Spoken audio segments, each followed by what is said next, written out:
Get my phone on do not disturb. Um, Today, first of all, I'm Jennifer. I'm your friendly trauma recovery and sometimes silly trauma recovery coach. And today I want to talk about 5 ways that we can, how mental health can help after a traumatic event. So let's get to it. And this could help somebody that you may know also, so keep that in mind. Um, so the first way that it can help is it can help you process the actual event. Just talking about how you feel, how you're handling things. If you're having a hard time at work, let's say, or at home, talking about it can actually help you on the start to processing it. So that's a really good thing to think about. The second one, it provides support to those around you. I want to give you a little example of how that helped Joseph and I when we were dealing with his crazy cancer issues at the very beginning. Now, you have to understand, we knew nothing. We didn't even know what was really happening at the time.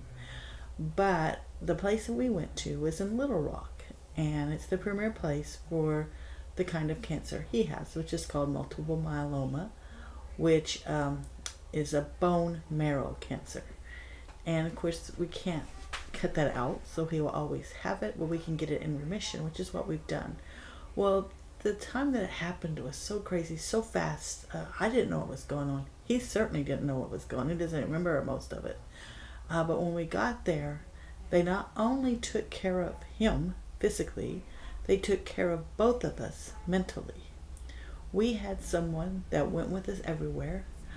For me, they had yoga, they had meditation, they had counseling available. All of this was free, by the way. And they had, because they knew that in order for the caregiver to help caregive, they would need to definitely be healthy mentally.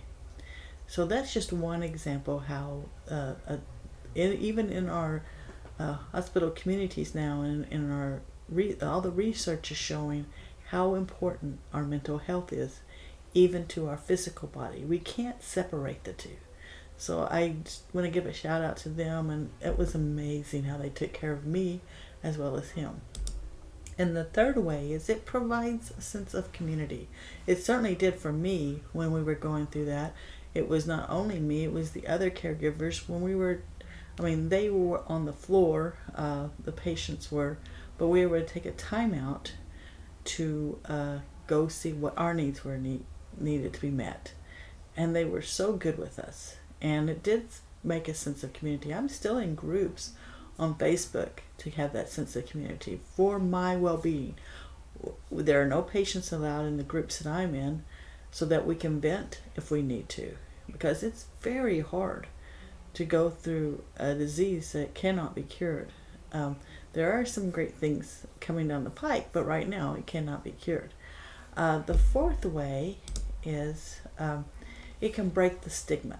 Now, I before I mention anybody in my family, just know that I always talk to them first and get their permission, okay? But I just kind of want to tell you how we in my family have handled mental health. I knew growing up my father had some physical problems with his heart. We had no problem talking about that. And everybody around us knew that he did, that cared and loved us. And even his students knew, especially when he has to go to the hospital. But with other family members, I remember growing up, you just didn't talk about the mental stuff. Oh, well, that's just them being them kind of thing. Oh, we got to watch out for this or that.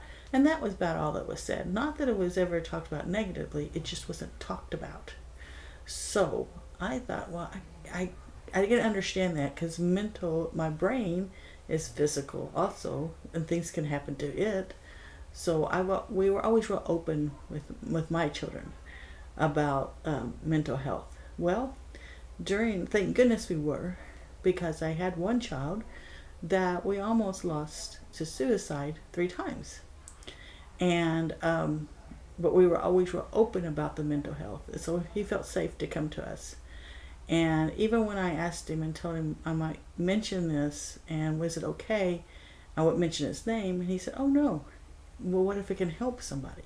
See, he still doesn't think of it as bad, and which I'm very glad, because he's still here with us, and it's because he felt safe and he trusted us to come to us when he was hurting, and we were able to get him to the right hospitals. Now, I did notice one thing. Whenever there was visiting hours, and this for mental health, they have to have certain visiting hours. I was there. I would leave work early. I would go travel an hour and a half and spend an hour with him, and then travel back home an hour and a half. And on Saturdays, didn't have to worry about work. But I was one of the only people up there every single time, and one of the few people that were up there. And that's sad. That shouldn't be that way. But I mean, it was such an anomaly for me to be there. So it will break the stigma if we treat it like we do every other part of our body. It's just our brain, people. That's it. Also, it can raise the awareness of just the mental health itself. So, and it can also raise the awareness around that issue that they're having. So that's good too. So just keep all these things in mind, because if we bring it up and we talk about it, then that's good. And we can get this taken care of, and we can take care of each other. And I just hope you have the best day, and I'll talk to you soon.